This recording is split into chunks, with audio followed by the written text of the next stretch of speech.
ہاں دکھا دے اے تصور پھر وہ صبح و شام تو، دوڑ پیچھے کی طرف اے گردش ایام تو۔ بسم اللہ الرحمن الرحیم۔ تاریخ امت مسلمہ۔ یہ دنیا اتنی ہی عجیب ہے جتنی ہماری یہ زندگی اور جسم و جان۔ ہم گوشت پوست کا ایک جسم ہے جو سوچتا، بولتا اور حرکت کرتا ہے، جس میں ایک چھوٹا سا دل ہماری پیدائش سے لے کر آج تک کسی وقفے کے بغیر دھڑکتا چلا آ رہا ہے، جس میں ہزاروں میل لمبی بال جیسی باریک شریانیں ایک ایک خلیے کو خون فراہم کرنے کا کام کر رہی ہیں۔ ہمارے یہ وجود 100 برس پہلے یقیناً نہیں تھے اور 100 برس بعد یقیناً نہیں ہوں گے۔ پس جس طرح ہم فانی ہیں، اسی طرح یہ دنیا بھی ایک عارضی مقام ہے جو ہمیشہ تھا نہ رہے گا، مگر اس عارضی مقام کو بھی کس قدر بالغ حکمتوں، عجیب نزاکتوں اور بھرپور انتظامات کے ساتھ بنایا گیا ہے، جتنا سوچیے اور تحقیق کیجیے عقل دنگ ہوتی چلی جاتی ہے۔ اور یہ سوال پہلے سے زیادہ شدت کے ساتھ ابھرتا ہے کہ آخر یہ دنیا کس نے بنائی اور اس کا مقصد کیا ہے؟ جو لوگ اس سوالات کے جوابات کے لیے وحی کی رہنمائی کی ضرورت محسوس نہیں کرتے اور غیب پر یقین کرنے کے لیے تیار نہیں، وہ ہمیشہ اس بارے میں شکوک و شبہات ہی کا شکار رہے ہیں، اور کوئی بھی تحقیق انہیں یہ معمہ حل کر کے نہیں دے سکتی۔ ہاں، جو بندے خالق کے وجود پر یقین رکھتے ہیں، رسولوں کی حیثیت تسلیم کرتے ہیں اور آسمانی تعلیم کی ضرورت کو مانتے ہیں، ان کے لیے یہ سوالات کبھی معمہ تھے ہی نہیں، کیونکہ ہر نبی کی ابتدائی تعلیمات ان سوالات کے جوابات دیتی ہیں۔ یہ دنیا ایک اللہ نے بنائی ہے، وہی خالق کائنات ہے، وہ ہمیشہ سے ہے اور ہمیشہ رہے گا، اس کو کسی نے نہیں بنایا، اس کی کوئی اولاد نہیں، وہ سب کچھ جانتا ہے، ہر چیز اس کے قبضہ قدرت میں ہے۔ اس نے انسانوں کو اپنی عبادت کے لیے پیدا کیا ہے، اس دنیا کو آزمائش کی جگہ بنایا ہے، کامیاب لوگوں کے لیے انعام کے طور پر جنت تیار کی ہے اور ناکام لوگوں کو سزا دینے کے لیے جہنم کو شعلہ زن کیا ہے۔ یہ ہیں موت و حیات کے اسرار کے متعلق وہ حقائق جو گزشتہ کتب آسمانی میں بھی موجود تھے اور اللہ تعالیٰ کی آخری کتاب قرآن مجید میں زیادہ وضاحت کے ساتھ بیان ہوئے ہیں۔ چونکہ یہ چیزیں عقائد سے تعلق رکھتی ہیں اور ان کو جانے بغیر انسان کی بے چین روح کبھی مطمئن نہیں ہو سکتی، اس لیے انہیں وحی الہی نے خود کھول کھول کر بیان کیا ہے۔ کچھ ایسے سوالات بھی ہیں جن کا محرک معلومات کا شوق اور آگہی کا ولولہ ہے۔ انسان کا ذوق تجسس اسے آمادہ کرتا ہے کہ وہ ان باتوں کا پتہ چلائے کہ ان کے آبا و اجداد کون تھے، کیسے تھے، ان سے پہلے کون لوگ آباد تھے، دنیا کب سے آباد چلی آ رہی ہے، اس پر کون کون سی قومیں آئیں، ان کی تہذیبیں کیا تھیں، رہن سہن کیسا تھا۔ یہ سوالات تاریخ سے تعلق رکھتے ہیں، جن میں سے بعض کے جوابات اللہ کی کتابوں اور رسولوں کے کلام میں مختصراً مل جاتے ہیں۔ ماضی کا شعور انسان کی نظریاتی، روحانی، علمی اور عملی تربیت کے لیے بہت مفید ہے، اس لیے وحی اور رسولوں کے کلام میں ہمیں ماضی کے متعلق بہت سے حقائق مل جاتے ہیں، مگر وحی اور رسالت کا اصل مقصد انسانوں کی ہدایت ہے، نہ کہ گزشتہ لوگوں کے حالات جمع کرنا۔ اس لیے ماضی کے تفصیلی حالات جاننے کے لیے ہمیں اس علم کی طرف رجوع کرنا پڑے گا جس میں ہر دور کے اہم حالات کو مرتب کیا جاتا ہے۔ یہی علم تاریخ کہلاتا ہے۔ علماء تاریخ کے مطابق تاریخ وہ علم ہے جس میں گزشتہ قوموں، حکومتوں، ملکوں اور غیر معمولی شخصیتوں کے حالات کو زمانے کے لحاظ سے ترتیب وار جمع کیا جاتا ہے۔ دنیا کب بنی؟ یہ قضیہ شروع سے متنازع چلا آ رہا ہے کہ دنیا کب بنی اور نسل انسانی کا وجود کب سے ہوا۔ دور حاضر کے ماہرین ارضیات تو زمین کے وجود کو کروڑوں سال اور انسانی وجود کو لاکھوں سال پہلے قرار دیتے ہیں، مگر یہ صرف ایک قیاس ہے جس کی کوئی تاریخی روایت تائید نہیں کرتی۔ بر صغیر کے نامور مورخ مولانا حفیظ الرحمن سیوہاروی رحمہ اللہ نے دنیا کی ابتدا کے متعلق اہل علم کے اختلاف کا ذکر کرتے ہوئے اس بات کو راجح قرار دیا ہے کہ ابتدائے آفرینش 6000 سال پہلے ہوئی، مگر اس کے ساتھ ساتھ وہ لکھتے ہیں اس مسئلے کا آخری فیصلہ مشکل ہے، اس لیے ہمارے پاس علم کے وسائل بہت کم ہیں اور اس حقیقت کے آخری فیصلے کے لیے ناکافی ہیں۔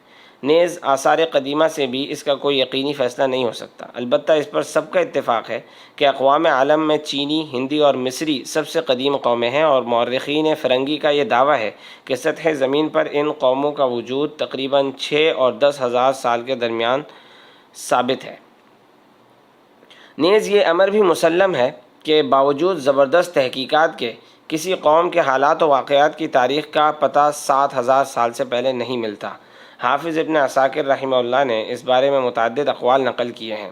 انہوں نے محمد بن اسحاق سے نقل کیا ہے کہ حضرت آدم علیہ السلام سے حضرت نوح علیہ السلام تک 1200 برس، حضرت نوح علیہ السلام سے حضرت ابراہیم علیہ السلام تک 1042 برس، حضرت ابراہیم علیہ السلام سے حضرت موسیٰ علیہ السلام تک 565 برس، حضرت موسیٰ علیہ السلام سے حضرت داؤد علیہ السلام تک 572 برس، حضرت داؤد علیہ السلام سے حضرت عیسیٰ علیہ السلام تک 1356 برس، اور حضرت عیسیٰ علیہ السلام سے حضرت محمد مصطفیٰ صلی اللہ علیہ وسلم تک 600 برس گزرے ہیں۔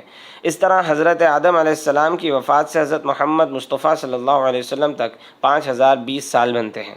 چونکہ حضرت آدم علیہ السلام نے دنیا میں 960 سال گزارے، انہیں شمار کیا جائے تو حضرت آدم علیہ السلام کی دنیا میں آمد سے رسول اللہ صلی اللہ علیہ وسلم کی ولادت باسعادت تک 6295 سال بنتے ہیں۔ حضرت آدم علیہ السلام کو اللہ تعالیٰ نے مٹی سے پیدا کیا۔ یہ پہلے انسان کی تخلیق تھی۔ اس کی بناوٹ میں خالق کائنات نے ان جدتوں اور صناعیتوں سے کام لیا جو اس سے پہلے کسی مخلوق کی پیدائش میں استعمال نہیں کی گئی تھی۔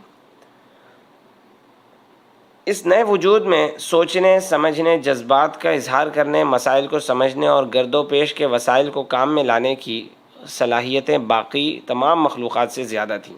یہ تعمیر اور تخریب دونوں میں غیر معمولی نتائج اور اثرات دکھا سکتا تھا۔ اللہ تعالیٰ نے اسے نہ فرشتے کی طرح اطاعت پر مجبور بنایا، نہ جنات کی طرح شر سے مغلوب، بلکہ اسے خیر اور شر دونوں کی قوت دی تھی۔ فرشتوں نے انسان کی ساخت سے اس کی کارکردگی کی صلاحیتوں کا اندازہ لگا لیا۔ انہیں یہ بھی یاد تھا کہ اس سے قبل زمین میں آباد جنات کتنا فساد مچا چکے ہیں، اس لیے انہوں نے اللہ کی بارگاہ میں نیاز مندانہ عرض کیا کہ اس کی جگہ حمد و ثنا اور عبادت کے لیے ہم حاضر ہیں۔ اللہ نے فرمایا، میں جو جانتا ہوں وہ تم نہیں جانتے۔ انسان کو نیکی اور بدی دونوں کی قوتیں اس لیے دی جا رہی تھیں کہ اللہ دنیا کی تجربہ گاہ میں اسے آزمانا چاہتا تھا۔ اگر وہ بدی کی طاقت رکھتے ہوئے اللہ سے ڈر کر بدی سے باز رہے گا اور نیکی کی صلاحیت کو استعمال کرے گا تو کامیاب رہے گا، اور اگر اللہ تعالیٰ کو بھلا کر بدی کی صلاحیت استعمال کرے گا، نیکی کی قوت کو ترک کرے گا تو ناکام رہے گا۔ یہ راز اس وقت فرشتوں کو سمجھ میں نہیں آ سکتا تھا۔ حضرت آدم علیہ السلام کو پیدا کر کے اللہ تعالیٰ نے فرشتوں سے انہیں تعظیمی سجدہ کرایا تاکہ ساری دنیا پر انسان کی عظمت کا سکہ بیٹھ جائے۔ حضرت آدم علیہ السلام کی رفاقت کے لیے انسان کی صنف نازک کو بھی پیدا کیا گیا۔ اس کی ابتدا حضرت حوا علیہ السلام سے ہوئی۔ دونوں کی مہمانی کے لیے جنت میں بھیج دیا گیا۔ دنیا کے پہلے مرد اور عورت نے جنت میں تھوڑا ہی عرصہ گزارا، مگر اس مختصر سی زندگی کا آرام اور سکون انسانی روح کی گہرائیوں میں ایسا جذب ہوا کہ بعد میں آنے والا ہر انسان اپنے اندر جنت جیسی کسی چیز میں جا بسنے کی زبردست خواہش محسوس کرتا ہے، جہاں خوشیاں ہی خوشیاں ہوں، رنج و غم اور تکلیف کا نام و نشان تک نہ ہو، جہاں ہر خواہش پوری ہو، ہر نعمت میسر ہو۔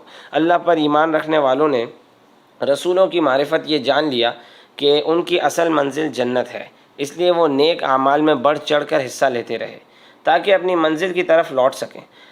اللہ اور رسولوں پر ایمان نہ رکھنے والوں نے جنت کو ایک خیالی چیز سمجھ کر اس کا انکار کیا، مگر وہ اپنی فطرت میں موجود جنت کی خواہش سے خود کو آزاد نہیں کر سکے، اس لیے دنیا کے محدود وسائل کی چھین جھپٹ میں منہمک ہو گئے تاکہ اس فانی زندگی میں جنت کے مزے لے سکیں۔ اس کشمکش سے دنیا فتنہ و فساد کی آماج گاہ بن گئی۔ تخلیق آدم علیہ السلام سے اب تک انسانوں کو گمراہ کرنے میں سب سے بڑا دخل شیطان کا رہا ہے۔ شیطانوں کا سردار ابلیس جنات کی نسل سے ہے۔ حضرت آدم علیہ السلام سے پہلے یہ فرشتوں کا ہم نشین اور بارگاہ الہی کا مقرب رکن تھا۔ حضرت آدم علیہ السلام کا مرتبہ اپنے سے بلند ہوتے دیکھ کر وہ نفرت اور حسد کی آگ میں بری طرح جلنے لگا۔ اس نے حضرت آدم علیہ السلام کو سجدہ کرنے سے انکار کر دیا کیونکہ وہ خود کو حضرت آدم علیہ السلام سے بہتر سمجھتا تھا، وہ بھی صرف اس لیے کہ وہ آگ سے پیدا ہوا تھا اور حضرت آدم علیہ السلام مٹی سے۔ اس گستاخی پر اللہ تعالیٰ نے اسے اپنی بارگاہ سے دھتکار دیا۔ شیطان ڈھیٹ تھا، معافی بھی نہ مانگی، اللہ تعالیٰ سے مہلت طلب کر لی کہ میں قیامت تک آدم اور اس کی اولاد کو گمراہ کر سکوں۔ اللہ نے اجازت دے دی۔ حضرت آدم علیہ السلام اور ان کی اولاد کی آزمائش صحیح معنوں میں تو تب ہی ہو سکتی تھی جب وہ شیطان کے اثرات سے بچ کر دکھائیں اور خود کو اپنے خالق و مالک سے وابستہ کیے رہیں۔ اس لیے شیطانوں کو انسان کے بہکاوے کی مہلت بھی دے دی گئی اور صلاحیت بھی۔ شیطان کی حضرت آدم علیہ السلام سے دشمنی پختہ تر ہو گئی۔ اب اس نے حضرت آدم علیہ السلام کو بھی اللہ کے ہاں مجرم بنانے کی کوشش شروع کر دی۔ اللہ تعالیٰ نے اسے ایسی صلاحیت دی تھی کہ وہ دوسروں کے ذہن میں اور خیالات میں دخل اندازی کر سکتا تھا۔ اس نے اس صلاحیت سے کام لے کر پہلے حضرت حوا اور حضرت آدم علیہ السلام کو ایک ایسے درخت کا پھل کھانے پر آمادہ کر لیا جس کا استعمال حضرت آدم علیہ السلام کے لیے ممنوع تھا۔ جب آدم و حوا نے پھل استعمال کیا تو اللہ کی طرف سے جنت سے اخراج کا حکم آ گیا، جنت کا لباس چھین لیا گیا، دونوں نے جنت کے درختوں کے پتوں سے ستر چھپایا اور اپنی فطری شرم و حیا کی لاج رکھی۔ جلد ہی دونوں کو زمین میں اتار دیا گیا۔ اس موقع پر انسان اور شیطان کا فرق ظاہر ہوا۔ حضرت آدم و حوا نے گڑ گڑا کر اللہ سے اپنی لغزش کی معافی مانگی، جبکہ شیطان اپنی سرکشی پر ڈٹا رہا۔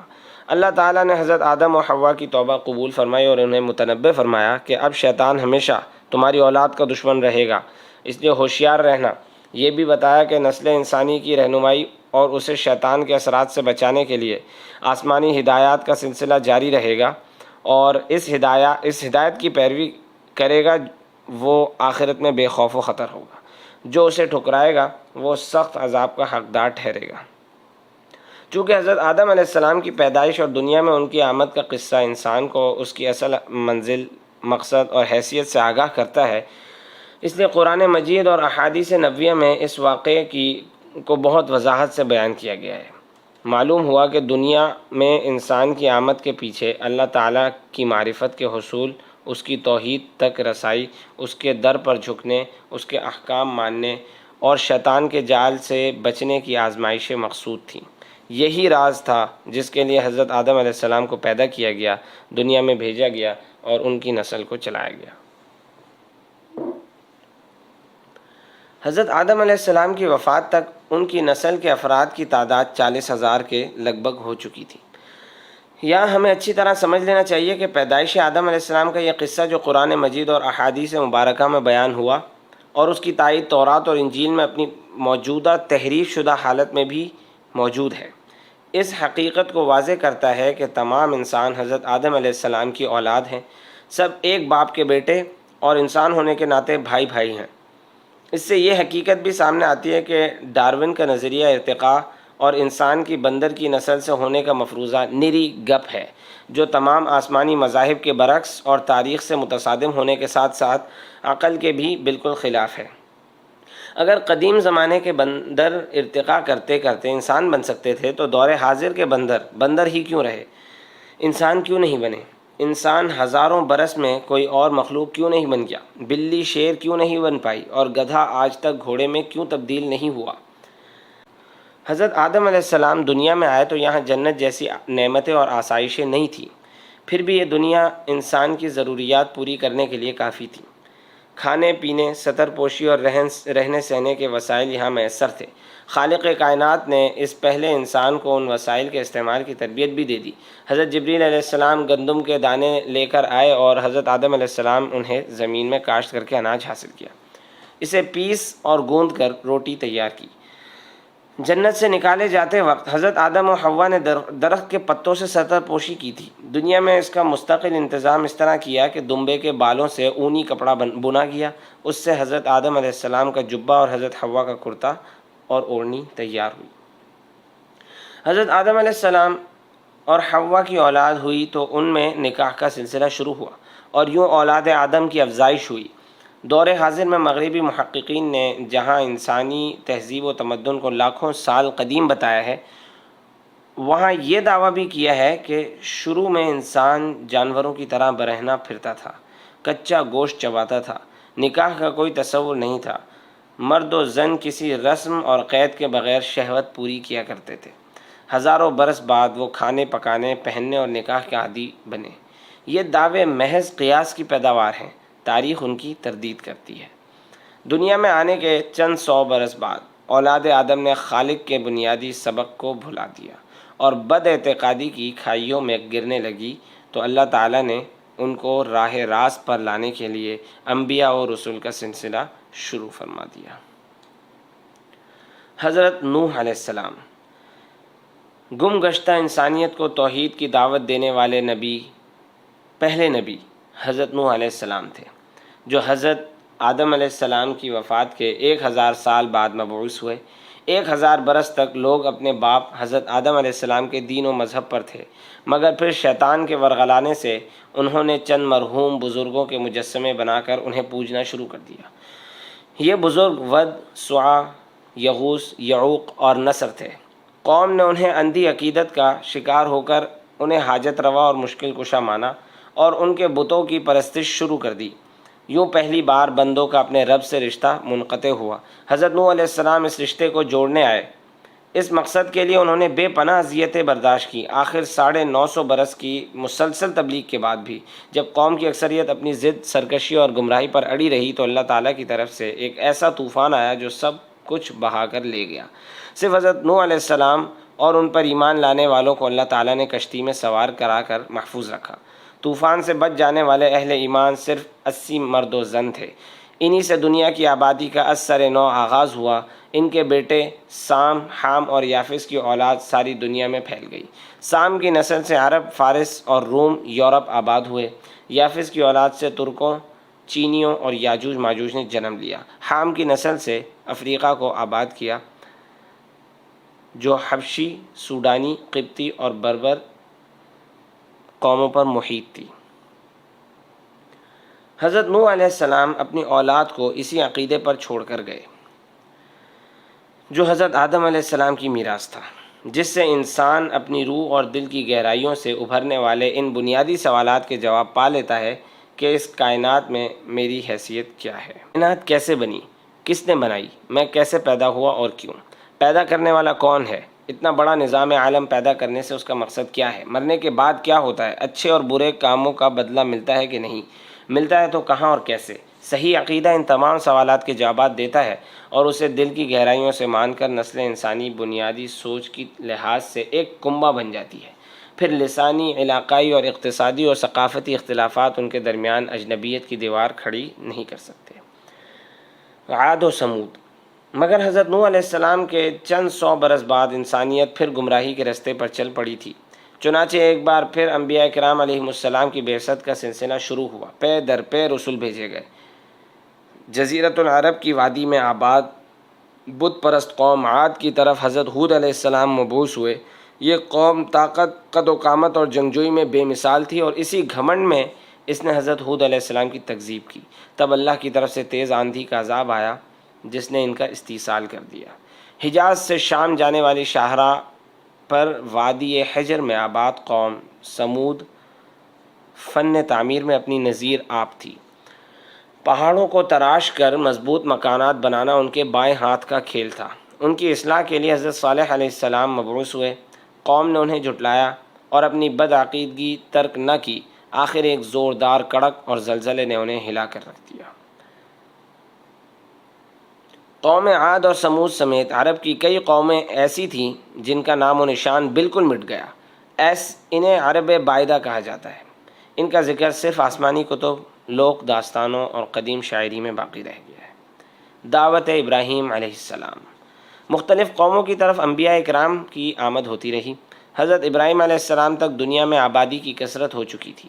مشرق و مغرب میں درجنوں سلطنتیں اور سینکڑوں شہر وجود میں آ چکے تھے، اس لیے انبیاء کا سلسلہ بھی وسیع ہو گیا تھا۔ ایک ہی وقت میں مختلف علاقوں، قوموں اور ملک کے لیے کئی انبیاء کرام بھیجے جاتے تھے۔ ہر نبی کو بڑی بڑی آزمائشوں کا سامنا کرنا پڑتا، مگر ابراہیم علیہ السلام کی قربانیاں خود فراموشی، خدا شناسی اور جاں نثاری کا ایک جداگانہ رنگ لیے ہوئے ہیں۔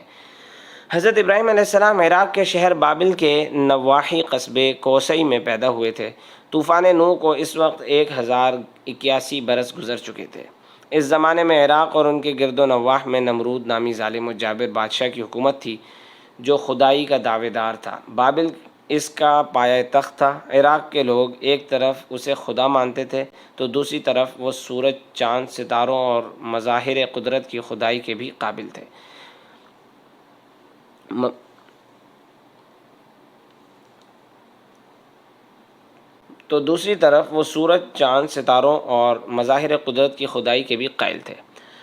اس کے ساتھ ساتھ وہ بت پرست بھی تھے۔ خود حضرت ابراہیم علیہ السلام کا باپ آزر بت تراش تھا۔ گویا شرک اور بد اعتقادی کے سارے روگ اس قوم میں جمع ہو گئے تھے۔ حضرت ابراہیم علیہ السلام کو اللہ تعالیٰ نے حقیقت آشنا بنایا اور نبوت کا منصب دے کر قوم کی اصلاح کا حکم دیا۔ حضرت ابراہیم علیہ السلام نے ان لوگوں کو سمجھایا اور ان کے سامنے ستاروں، چاند اور سورج کی بے ثباتی ظاہر کی کہ یہ اپنی مرضی سے طلوع ہوتے ہیں نہ غروب، یہ رب کیسے ہو سکتے ہیں؟ جب لوگ نہ مانے تو ایک دن ان کے بت خانے میں جا کر بتوں کو توڑ ڈالا اور ان کے پوچھ گچھ کرنے پر فرمایا، اگر یہ بول سکتے ہیں تو انہی سے پوچھ لو۔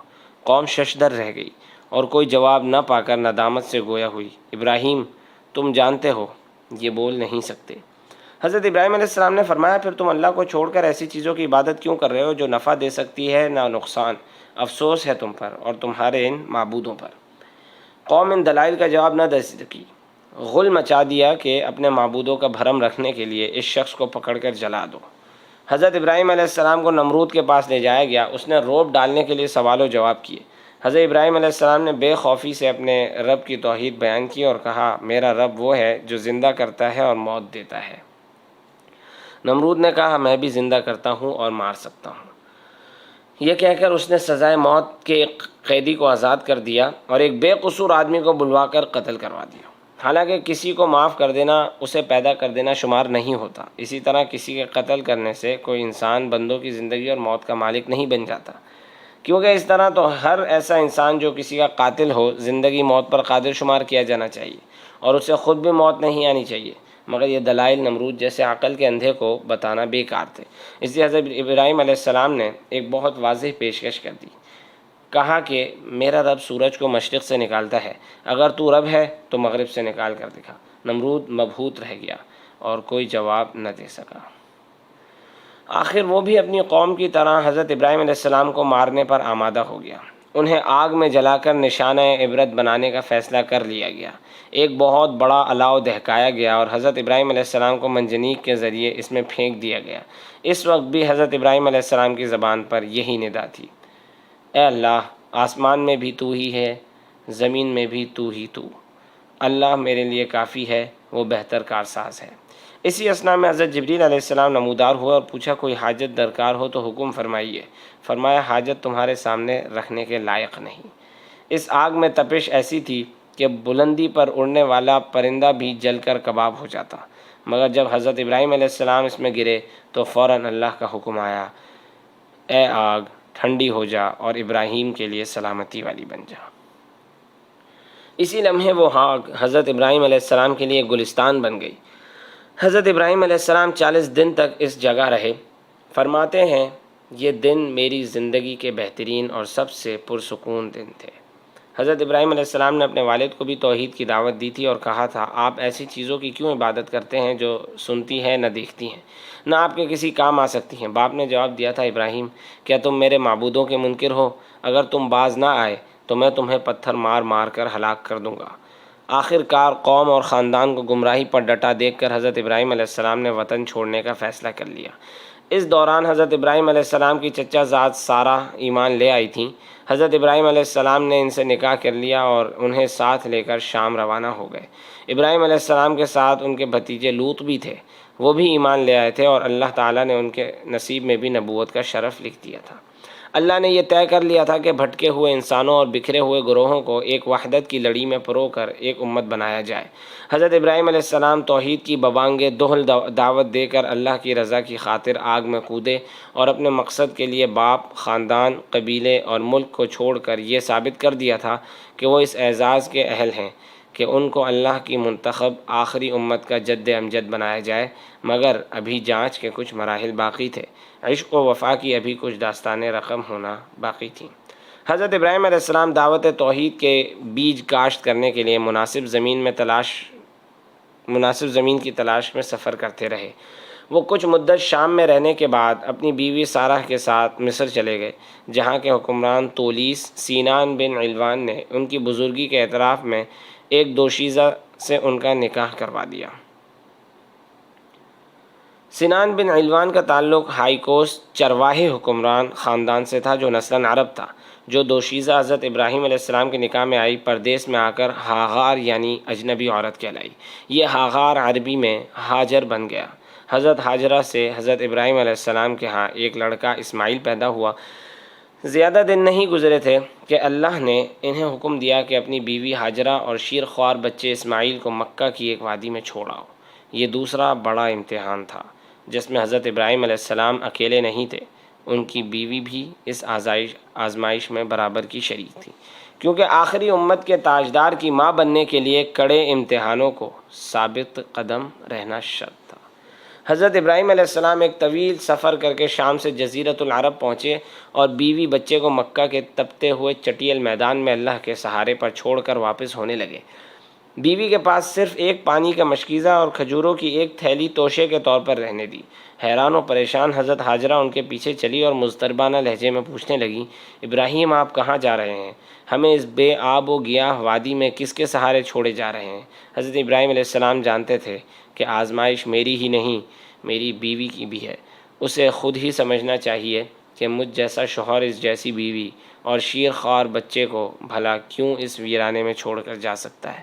جب حضرت ہاجرہ نے بار بار یہی سوال کیا اور حضرت ابراہیم چپ چاپ اپنے رستے پر چلتے رہے، تب بیوی نے معاملے کی نوعیت کا اندازہ لگا لیا اور پکار کر پوچھا، کیا اللہ نے آپ کو یہ حکم دیا ہے؟ خلیل اللہ نے فرمایا، ہاں یہی بات ہے۔ حضرت ہاجرہ کا دل مطمئن ہو گیا، کیونکہ اللہ پر انہیں ویسا ہی بھروسہ تھا جیسا ایک پختہ مومن بندی کو ہونا چاہیے۔ میں اس کی رضا پر راضی ہوں، یہ کہہ کر ہاجرہ واپس مڑ گئیں۔ حضرت ابراہیم علیہ السلام نے مکہ کی گھاٹی کو عبور کیا تو رفیقہ حیات اور بچہ نظروں سے اوجھل ہو گئے۔ تب انہوں نے مڑ کر اس وادی کی طرف منہ کیا جہاں انہوں نے بیوی اور بچوں کو چھوڑا تھا۔ وہ اللہ کے پیغمبر تھے، جانتے تھے کہ پہاڑیوں سے گھری مکہ کی یہ وادی کائنات کا مقدس ترین مقام ہے، جہاں آج بھی اللہ کے سب سے پہلے گھر کے آثار ریت کے تہ میں چھپے ہوئے ہیں، اور صدیوں سے انبیاء اور رسل اس کی زیارت کرنے اور اس کی برکات حاصل کرنے یہاں آتے رہتے تھے۔ تب ایک وفا شعار مومن اور ایک شفیق باپ کی طرح انہوں نے ہاتھ بلند کر کے بارگاہ الہی میں یہ بے تابانہ درخواست پیش کی، ربنا انی اسکنت من ذریتی بواد غیر ذی زرع عند بیتک المحرم ربنا ليقيموا الصلاة فاجعل أفئدة من الناس تهوي إليهم وارزقهم من الثمرات لعلهم يشكرون۔ اے ہمارے رب، میں اپنی اولاد کو آپ کے باعظمت گھر کے قریب ایک میدان میں جو زراعت کے قابل نہیں آباد کرتا ہوں۔ اے ہمارے رب، تاکہ وہ نماز کا اہتمام کریں تو آپ کچھ لوگوں کے دلوں کو ان کی طرف مائل کر دیجئے اور ان کو پھل کھانے کو دیجئے تاکہ یہ شکریہ کریں۔ حضرت ابراہیم علیہ السلام اور حضرت ہاجرہ دونوں نے اللہ تعالیٰ پر اعتماد کرنے، اس کی رضا پر راضی رہنے، اس کی رضا کے آگے سر جھکانے اور اس کی خاطر بڑی سے بڑی قربانی دے ڈالنے کا لازوال نمونہ پیش کیا۔ یہ یقین کہ وہ دولت تھی جس کی بنیاد پر آخری امت کو وجود میں لانے کی تیاریاں ہو رہی تھیں، اور اس کے اجزاء ترکیبی ہزاروں برس پہلے جمع کیے جا رہے تھے۔ اللہ تعالیٰ نے حضرت ہاجرہ اور حضرت ابراہیم علیہ السلام کی قربانی کو بار آور کیا، جیسا کہ حضرت ہاجرہ نے کہا تھا۔ اللہ تعالیٰ نے ان کو ضائع نہیں کیا بلکہ ان کا نام قیامت تک تابندہ کر دیا۔ زمزم۔ حضرت ابراہیم علیہ السلام کے جانے کے بعد حضرت ہاجرہ اپنے بچے کو دودھ پلاتی رہیں اور خود اس مشکیزے سے پانی پیتی رہیں جو ان کے پاس تھا، مگر تپتے ہوئے صحرا میں تھوڑا سا پانی کہاں تک ساتھ دیتا، جلد ہی ختم ہو گیا۔ ماں کا دودھ سوکھ گیا، ننھا بچہ بھوک اور پیاس سے بلبلانے لگا۔ حضرت ہاجرہ اس کی حالت کو دیکھ کر تڑپ اٹھیں اور کسی مدد کی تلاش میں بار بار وادی کی دونوں پہاڑیوں صفا اور مروہ پر چڑھ کر نہایت بے چینی سے ادھر ادھر دیکھنے لگی۔ ادھر بچے کا دم لبوں پر تھا، تب اچانک ایک آواز ابھری جیسے کوئی آ رہا ہو۔ حضرت ہاجرہ نے آنے والے کو دیکھنے سے پہلے ہی پکار کر کہا، مدد کرو اگر تمہارے اندر کوئی خیر ہے۔ اگلے ہی لمحے فرشتوں کے سردار حضرت جبریل علیہ السلام نمودار ہوئے۔ انہوں نے فوراً وادی کے ایک گوشے پر اپنا پر مارا اور دیکھتے ہی دیکھتے بھوک اور پیاس سے ایڑیاں رگڑتے شیر خوار اسماعیل کے لیے زمزم کا وہ چشمہ جاری ہو گیا جس کے پانی کی مٹھاس، غذائیت، شفائی خواص اور غیر معمولی مقدار آج بھی ساری دنیا کو انگشت بدندہ کیے ہوئے ہے۔ اس معجزے کے اثر اور زمزم کے چشمے کی برکت سے صحرا میں زندگی کے سوتے پھوٹ نکلے۔